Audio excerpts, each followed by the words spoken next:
Bueno, pues menudo verano de sequía que estamos pasando en España. ¿Qué te voy a contar? Que no veas tú, a lo mejor, cuando te has desplazado este fin de semana a cualquier parte de España. Los embalses los tenemos por debajo del 39% de su capacidad, los peores registros en los últimos 30 años, pero es que hay algunas cuencas cuya situación es extrema, como en el caso de Extremadura, en algunas zonas de Galicia o de Andalucía, con capacidades de pantanos que en algunos casos no superan el 15% de su capacidad. Y claro, ante esta situación nos preguntamos, lo que seguro también te preguntas tú, ¿hay algo que podamos hacer? Sofía, buenas tardes. Buenas tardes, Carlos. Qué gran pregunta, ¿eh? Claro, por lo pronto ahorrar agua, ¿no? La sequía está siendo intensa y se está dejando notar, pues en restricciones en muchos puntos de España. Mira, por ejemplo, en Ourense hay restricciones en municipios durante horas nocturnas. En otros, como en Rivadavia, también en Galicia, las restricciones llevan también hasta el punto de que algunos vecinos se plantean cerrar sus negocios. Hemos visto también cómo se cortan duchas en zonas del Levante, del Mediterráneo, cómo se prohíbe llenar piscinas o cómo incluso se modifican fiestas. Ahora que estamos en este 15 de agosto, cuya protagonista un año normal es el agua. Pues bien, también se han suspendido. Y todo para ahorrar un agua que necesitamos para vivir, pero también para nuestro campo. Para que te hagas una idea, los cultivos de regadío consumen 100 veces más agua de lo que necesitan 3 millones de habitantes de Madrid en un año. Como nos preguntábamos antes, ¿tenemos alternativa a la sequía que estamos padeciendo? ¿Podemos, Sofía, conseguir el agua de alguna parte? Pues mira, somos una península con 2 archipiélagos. Agua de mar, Carlos, creo que tenemos. En España funcionan 765 plantas que producen 5 millones de metros cúbicos en nuestro país. ¿Y cómo funcionan esas plantas? Pues se lo hemos preguntado a Domingo Zarzo, presidente de la Asociación Española de Desalación y Reutilización. Pues una desaladora básicamente es una planta de tratamiento de agua en la que entra un agua con alta salinidad, que puede ser agua de mar o agua de otros tipos, residuales, etcétera, y entonces por medio de un proceso lo que hacemos es extraer las sales y otros contaminantes, y luego tenemos un rechazo que se llama también concentrado salmuera, que es donde están las sales que extraemos. Entonces ese proceso puede ser de varios tipos. Los más antiguos eran de evaporación, o sea, evaporando el agua y condensándola como se produce el agua destilada, y en la actualidad la forma más común de hacerlo es mediante ósmosis inversa, que son unas membranas, son unos filtros de membrana que al meterles el agua a alta presión dejan pasar el agua, pero no las sales ni ningún tipo de contaminante. La salmuera se devuelve al mar, aunque ese concentrado se diluye previamente para evitar que resulte tóxico a las especies marinas. Otro dato a tener en cuenta, el agua que producen las desaladoras no es únicamente para regadíos.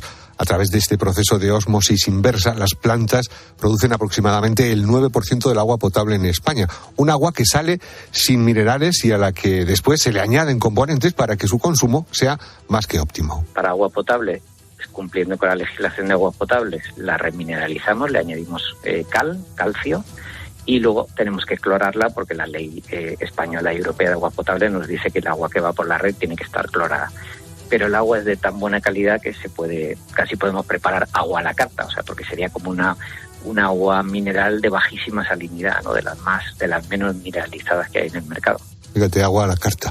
Otra de las alternativas habituales para conseguir agua en España a través de pozos. Se forman por la filtración del agua de lluvia por la tierra y son fundamentales para la actividad agrícola. Aquí en España tenemos acuíferos, por ejemplo, en las tablas de Daimiel, en Castilla-La Mancha, en Doñana, en Andalucía, en el Mar Menor, en Murcia y en los Arenales, Castilla y León, y también es muy popular el acuífero 23. La verdad es que España es uno de los países del mundo con mayor número de acuíferos. Se calcula que España tiene 700 masas de agua subterráneas localizadas, pero solo abastecen a un 14% de la población. Antonio Arenchabala es geólogo y profesor de geomorfología de la Universidad de Navarra. Antonio, buenas tardes, profesor. Hola, buenas tardes. Bueno, lo primero, muchas gracias por la consideración. Segundo, estoy en la Universidad de Zaragoza, Ahora Zaragoza. Ya no trabajo en la de Navarra, ¿no? En Zaragoza. Bueno, hecha la puntualización, profesor, le iba a preguntar, ¿por qué no se aprovechan más estas aguas? Bueno, a ver, el problema del tramado jurídico español con el agua es complejísimo, ¿no? Todas las leyes históricas, las herencias y todo lo que se va haciendo dependiendo de los sectores, pues lo que hace es que impide que haya una regulación o un uso óptimo del agua. De hecho, somos el país que más embalses tiene, somos el país, por ejemplo, de la Unión Europea, el quinto del mundo y el que más embalses tiene por por superficie, por unidad de superficie prácticamente del mundo, ¿no? O sea, solo por detrás de China creo que es. Y bueno, pues somos los grandes exportadores de agua, siendo el país más seco de Europa. Y ese agua pues te la puedes encontrar en Berlín, en Londres, en forma de lechuga o de tomate. Es decir, tenemos yo creo que tenemos una forma de relación con el agua bastante mala, ¿no? En general bastante mejorable, podríamos decir, ¿no? Y bueno, una de las fuentes que hemos estado utilizando, pero que ha estado un poco fuera de la visión, un poco de optimización de las administraciones, han sido las aguas subterráneas, que es las que están pagando ahora mismo el problema. Es verdad, tenemos muy buenos acuíferos, más de 700 masas de agua importantes, pero tenemos un 40% de ellas contaminadas y prácticamente la mayoría sobreexplotadas, sobre todo por regadío hecho de forma ilegal, ¿no? Que es lo que no se ha querido nunca coger el todo por los cuernos, ¿no? Claro, sí se habla de que hay mucha contaminación por causa de productos químicos en ese agua que tenemos debajo de la tierra. Yo no sé de qué manera puede afectar esto, profesor, a todos los que se abastecen de ellos, incluidos también los propios regadíos. Bueno, a ver, el problema sobre todo el que más se habla es el de los nitratos, ¿no? Pues que pueden llegar a producir efectos carcinógenos. Y bueno, hay otra serie de componentes contaminantes que vienen de la industria, pero sobre todo vienen de la agricultura intensiva. Tengamos en cuenta que el consumo ahora mismo de agua en España se reparte por unos porcentajes que dicen mucho, ¿no? Uno de ellos es que más del 80%, aproximadamente el 82% del agua que se consume va al regadío. Y el regadío incluye muchas cosas, ¿no? Cosas buenas y cosas malas. Pero realmente de ese 82% hay que retirar una tercera parte, por ejemplo, que no se utiliza para nada. Así de claro lo digo, ¿eh? Es decir, hay un tercio, y todos hemos oído hablar de esa tercera parte, ¿no? De ese tercio de alimento que se tira. Y bueno, pues si llegamos a lo que es la cadena desde que se inicia, vemos que todas las construcciones hidráulicas, las grandes infraestructuras, el transporte, lo que es el regadío, el envasado, el nuevo transporte del alimento procesado, la llegada a las casas, la metida en el congelador, el cocinado o no cocinado, una tercera parte de todo eso, más los combustibles fósiles que lo generan, que van a la atmósfera, se utiliza para nada. Es decir, porque al final acaban en vertederos.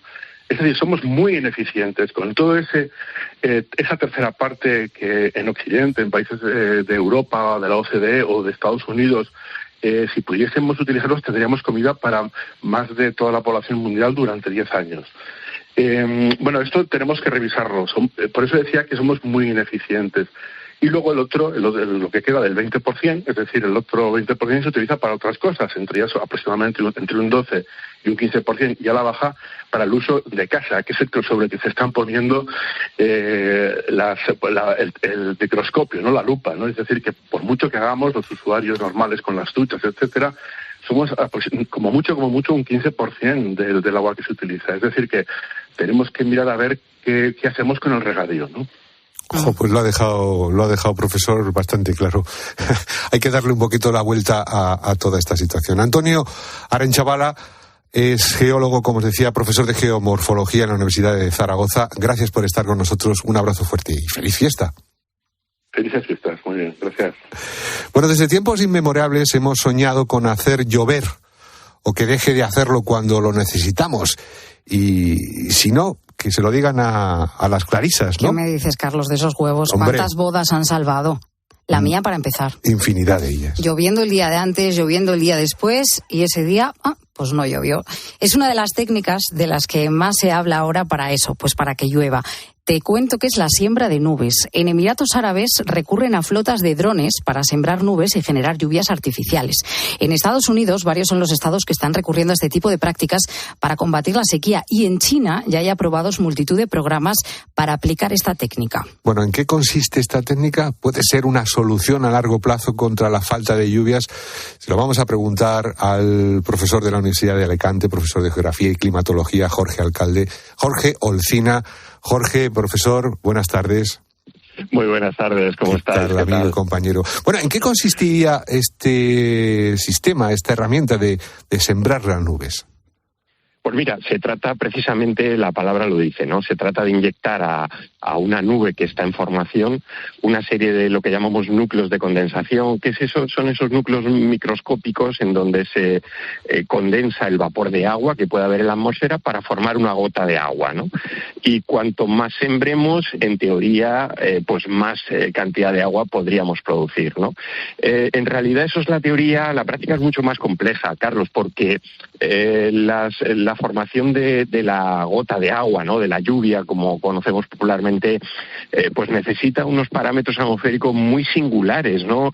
Una presión concreta, una humedad muy concreta, una temperatura dentro de la nube.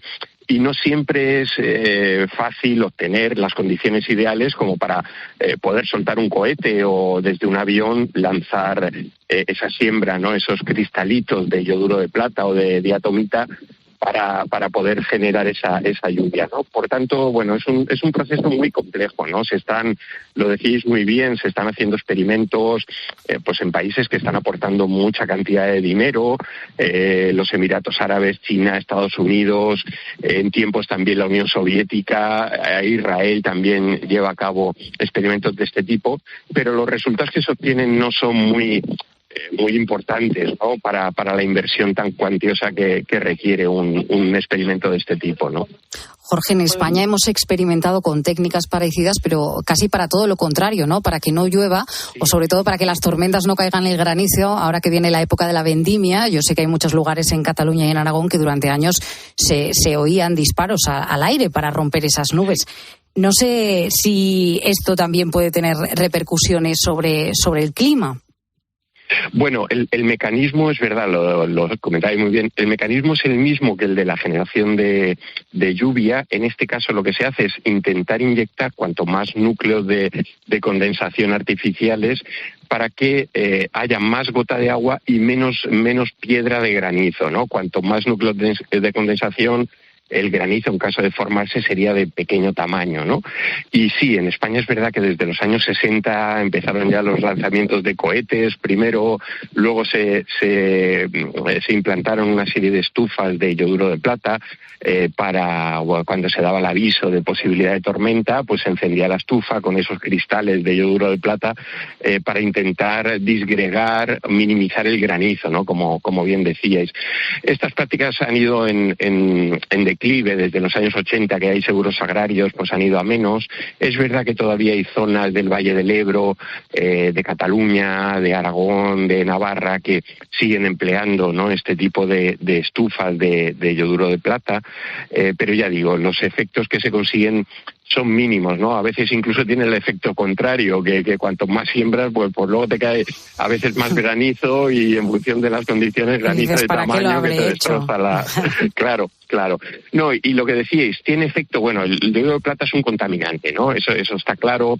Claro, las condiciones que se utiliza tampoco genera un área de contaminación importante, pero todas estas prácticas están reguladas, al menos en España, ¿no? Necesitan permiso de la demarcación hidrográfica correspondiente del Ministerio de Transición, porque estamos modificando lo que la Ley de Aguas dice, la fase atmosférica del agua, ¿no? Y entonces todo eso no se puede hacer libremente ni impunemente, ¿no? Por eso a veces también oímos denuncias que sale una avioneta, hemos visto que tal, o han tirado unos cohetes y tal.